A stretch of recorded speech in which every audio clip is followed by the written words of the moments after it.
ನಮಸ್ಕಾರ ರೈತ ಬಂದವರೇ, ನನ್ನ ಹೆಸರು ರಮೇಶ್ ಗುರಮ್ ಅಂತ. ಆರ್ಡರ್ ಸೀಡ್ಸ್ ಕಂಪ್ನಿಯ ಜೋನಲ್ ಮ್ಯಾನೇಜರ್ ಆಗಿ ವರ್ಕ್ ಮಾಡ್ತಾ ಇದ್ದೀನಿ. ಇವತ್ತಿನ ದಿನ ನಾವು ಒಂದು 25ರಿಂದ 30 ಜನ ಸ್ವೀಟ್ ಕಾರ್ನ್ ಬೆಳೆಯುವಂಥ ರೈತರನ್ನ ಕರ್ಕೊಂಡು ನಾವು ಕಡಟ್ಟಿ ಗ್ರಾಮಕ್ಕೆ ಬಂದಿದ್ವಿ. ಇದು ಹುಕ್ಕೇರಿ ತಾಲೂಕು, ಬೆಳಗಾಂ ಜಿಲ್ಲೆ. ಸತ್ಯಪ್ಪ ಕುರೂಜಿ ಅವರ ತೋಟಕ್ಕೆ ಬಂದಿದ್ವಿ ಇವತ್ತು. ಇಲ್ಲಿ ಆಲ್ಮೋಸ್ಟ್ ಎಲ್ಲ ಸುತ್ತಮುತ್ತ ರೈತರೆಲ್ಲ ಸ್ವೀಟ್ ಕಾರ್ನ್ ಬೆಳೀತಾರೆ. ಆ ಸ್ವೀಟ್ ಕಾರ್ನ್ ಬೆಳೆಯುವಂಥ ರೈತರಿಗೆ ಇವರು ಸತ್ಯಪ್ಪ ಅವರು ಬೆಳೆದಿರೋಂಥ ಫೀಲ್ಡ್ ತೋರ್ಸಕ್ಕೆ ಬಂದಿದ್ವಿ ನಾವು ಇವತ್ತು.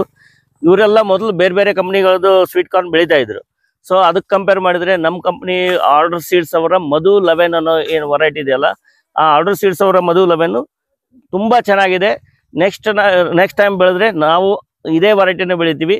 ಪ್ಲಸ್ ಏನಂದರೆ ಕಾಯಿ ಅಂತೂ ಇವು ನೋಡ್ಬೋದು, ನೀವು ಕಂಪ್ಲೀಟಾಗಿ ಫಿಲ್ ಆಗಿರೋದನ್ನು ನೋಡ್ಬೋದು. ಇಳುವರಿ ಆಯಿತು, ಒಂದು ಗಿಡಕ್ಕೆ ಎರಡೆರಡು ಕಾಯಿ, ಎರಡೆರಡು ಕಾಬು ಬಿಡ್ತಾ ಇದ್ದಾವೆ. ನಿಮಗೆ ಇದು ಸುಲು ತೋರಿಸ್ತೀನಿ, ನೋಡ್ಬೋದು.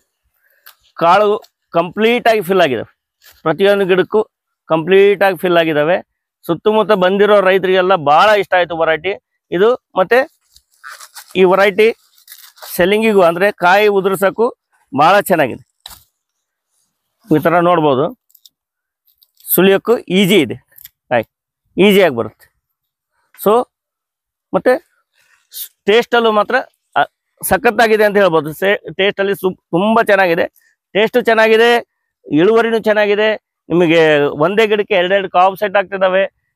ಮತ್ತು ಇನ್ನೊಂದೇನೆಂದರೆ ಬೆಳೆಯೋಕ್ಕೂ ಈಜಿ, ರೋಗನೂ ಕಡಿಮೆ ಇದ್ದಾವೆ. ಮತ್ತು ಇದ್ರದ್ದು ಹುಲ್ಲು ಏನಿದೆಯಲ್ಲ, ದನಕರುಗಳಿಗೆ ಈ ಹುಲ್ಲು ತುಂಬ ಟೇಸ್ಟಾಗಿ ನಿಮಗೆ ಒಳ್ಳೆ ಉಪಯೋಗಕ್ಕೆ ಬರುತ್ತೆ. ಇವತ್ತಿನ ದಿನ ಬಂದಿರೋ ರೈತರಿಗೆಲ್ಲ ಏನು ಒಪಿನಿಯನ್ ಅಂದರೆ, ನೆಕ್ಸ್ಟ್ ಟೈಮ್ ನಾವು ಬೆಳೆದ್ರೆ ಆರ್ಡರ್ ಸೀಡ್ಸ್ ಅವರ ಮಧು 11 ಬೆಳಿತೀವಿ ಅಂತ ಹೇಳ್ತಾ ಇದೆ. ಮತ್ತು ಇನ್ನೊಂದೇನೆಂದರೆ, ಇಲ್ಲಿ ಈ ಬೆಳೆನ ಅಂತರ್ಬೆಳೆಯಾಗಿ, ಅರಿಶಿಣಕ್ಕೆ ಅಂತರ್ಬೆಳೆಯಾಗಿ ತೊಗೊಂಡಿದ್ದಾರೆ.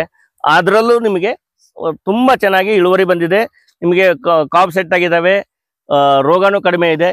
ಎಲ್ಲ ರೀತಿಯಿಂದ ಮಧು 11 ಇದೆಯಲ್ಲ, ಆರ್ಡರ್ ಸೀಡ್ಸ್ ಅವರ ಮಧು 11 ತುಂಬ ಚೆನ್ನಾಗಿದೆ. ಇದ್ರ ಬಗ್ಗೆ ನಿಮಗೆ ಹೆಚ್ಚಿನ ಮಾಹಿತಿ ಬೇಕಂದರೆ ಈ ಕೆಳಗಡೆ ಇರುವಂಥ ನಂಬರ್ಗೆ ಕಾಂಟ್ಯಾಕ್ಟ್ ಮಾಡ್ಬೋದು.